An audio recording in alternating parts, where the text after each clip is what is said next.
Always welcome साथियों, digital class हमेशा आपके साथ। इंजीनियर अपनी प्रोडक्शन इंजीनियरिंग की सीरीज चल रही है। जो भी कंटेंट अब तक आपने पढ़ा है और आगे इस वीडियो में पढ़ने वाले हैं, सारा कंटेंट आपको पीडीएफ फॉर्मेट में अवेलेबल रहेगा। जिस तरह से मैकेनिकल इंजीनियरिंग, जनरल नॉलेज की अन्य सीरीज कंप्लीट अवेलेबल हैं। इस कंटेंट का इस्तेमाल आप SSC, RRB, state, JEE, GATE, BTech, AMI के एग्जामिनेशन के लिए कर पाएंगे। अब तक साथियों हम माइल्ड स्टील को हार्ड करने का प्रयास करते आ रहे हैं, अलग अलग तरीक़ों से, अलग अलग मेथड का इस्तेमाल करते हुए उसकी हार्डनिंग करते आ रहे हैं सरफेस की। तो अब हम गैस कार्बोराइजिंग करने वाले हैं, कार्बन चिपकाने वाले हैं माइल्ड स्टील या आयरन के साथ मिलने वाला है। तो गैस कार्बोराइजिंग में है गैस मीडियम क्या क्या इस्तेमाल करते हैं हम, उसमें से number 1 natural gas, number 2 carbon monoxide और नंबर 3 हाइड्रोकार्बन्स। ये गैस मीडियम या फिर इस गैस का इस्तेमाल हम कर गैस कार्बोराइजिंग करते हैं। माइल्ड स्टील के सरफेस पर कार्बन चिपका देते हैं, जिससे सतह उसकी माइल्ड स्टील की हार्ड हो जाती है, हार्डनेस हमें प्राप्त हो जाती है। तो चलिए साथियों, गैसियों का इस्तेमाल करते करते गैस कार्बोराइजिंग करते हैं। जैसा कि हम जानते हैं साथियों, अब तक अभिक्रियाएं पढ़ते आ रहे हैं, रिएक्शंस हमने देखी हैं। तो कार्बन मोनोऑक्साइड किस प्रकार से टूटती है कार्बन डाइऑक्साइड में, और कार्बन ये फ्री कार्बन एटम हमें प्राप्त हो जाता है। किसके लिए? आयरन के लिए, जो आयरन के साथ आयरन कार्बाइड बना देगा, जो हार्ड सरफेस बना देता है माइल्ड स्टील की। जैसे सिंपल जनरल नॉलेज के क्वेश्चन हो सकते हैं, उनमें से main component of natural gas में मेन कंपोनेंट क्या है साथियों? कौन सी गैस है? मीथेन गैस है। तो इस प्रकार जैसे यहाँ आपको नेचुरल गैस है, गैस मीडियम कौन कौन से इस्तेमाल करते हैं हम गैस कार्बोराइजिंग में?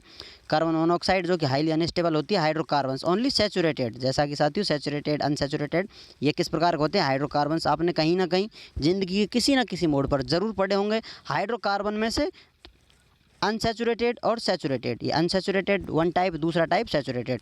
तो सैचुरेटेड अनसैचुरेटेड में क्या अंतर है साथियों?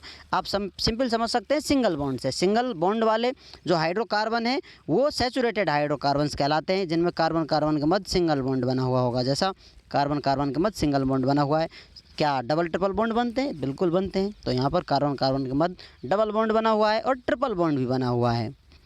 कार्बन की जैसी आवश्यकताएं, परिस्थितियां इसको ढालना चाहती हैं, कार्बन अपना रूप बदलता है और अलग अलग फॉर्मेट में देखने को मिलता है। जैसा आप यहाँ देख सकते हैं, गैसेज थ्रू नोजल्स। यहाँ माइल्ड स्टील को आप बंद कर देंगे किसी कंटेनर में, किसी पात्र में आप इसे बंद कर देंगे, एयर टाइट कर देंगे, या फिर इसमें गैसेज डालेंगे नोजल के थ्रू, जिससे यहाँ पर गैस कार्बोराइजिंग स्टार्ट हो जाएगी। हाइड्रोकार्बन्स में सिंगल बॉन्ड वाले क्या कहलाते हैं साथियों? एल्केन। सेकेंड डबल बॉन्ड वाले एल्कीन और एल्काइन, एल्केन, एल्कीन, एल्काइन। तो इनका फॉर्मूला है साथियों, किस प्रकार से हम इन्हें बना सकते हैं, या फिर क्या ये केमिकल फार्मूला फॉलो करते हैं जिससे लगातार इनका काम चलता रहता है। तो यहाँ पर एल्केन, एल्केन में साथियों CnH2n+2 ये फार्मूला होगा, जिसमें कार्बन और आपको हाइड्रोजन के मध्य बॉन्ड बनता हुआ नजर आएगा। इस फॉर्मेट में आपको देखने को मिलेंगे। तो आप पता चला सकते हैं कि एल्केन किस प्रकार से बन रहे होंगे, क्या केमिकल फार्मूला है, क्या ये फॉलो कर रहे हैं। इसी प्रकार से यदि बात की जाए एल्कीन की, तो यहाँ पर एल्केन, एल्कीन, एल्काइन। तो एल्केन की बात कर रहे हैं साथियों, सिंपल यहाँ पर CnH2n। ये यहाँ पर आप n की वैल्यू 1 नहीं रख सकते, 1 से हमेशा ही बड़ी होगी। एल्काइन में क्या है साथियों? CnH2n-2 हो जाता है। तो इस प्रकार से इन सिंपल फार्मूलोज़ को आप याद रख सकते हैं। जैसा कि सिंपल यहाँ पर ये फार्मूला है, समझ लीजिए इस फार्मूले में से -2 कर दिया गया है, ये 2 हट गया है तो डायरेक्ट ये फार्मूला प्राप्त हो गया है। इसमें से -2 करना हो तो ये -2 इसमें से हो रहा है, H2n-2 हो जाता है। एल्केन, एल्कीन, एल्काइन, इसे आप याद रख सकते हैं। Single bond, double bond, triple bond, carbon carbon के मध्य यहाँ पर डबल बॉन्ड देखने को मिलता है, ट्रिपल बॉन्ड देखने को मिलता है। तो यहाँ ट्रिपल बॉन्ड पे एक हाइड्रोजन इसके साथ जुड़ा हुआ होगा, एक इधर जुड़ा हुआ होगा, 4 संयोजकताएं पूरी कर लेगा, 3 बॉन्ड बने हुए और हाइड्रोजन इनके पास जुड़े हुए होंगे। इसी प्रकार यहाँ पर आपको अलग अलग हाइड्रोजन जुड़ी हुई मिली होंगी। तो इस प्रकार इनके 4 बॉन्ड कंप्लीट होते हैं हाइड्रोजन के साथ, और बचा कार्बन के साथ। डबल बॉन्ड बना लेगा तो आपको हाइड्रोजन कम करते जाएंगे, कार्बन के साथ बॉन्ड को एडजस्ट करते जाएंगे। ये सिंपल आपने ज़रूर पहले ही देख लिया होगा, इसके बारे में जानते होंगे।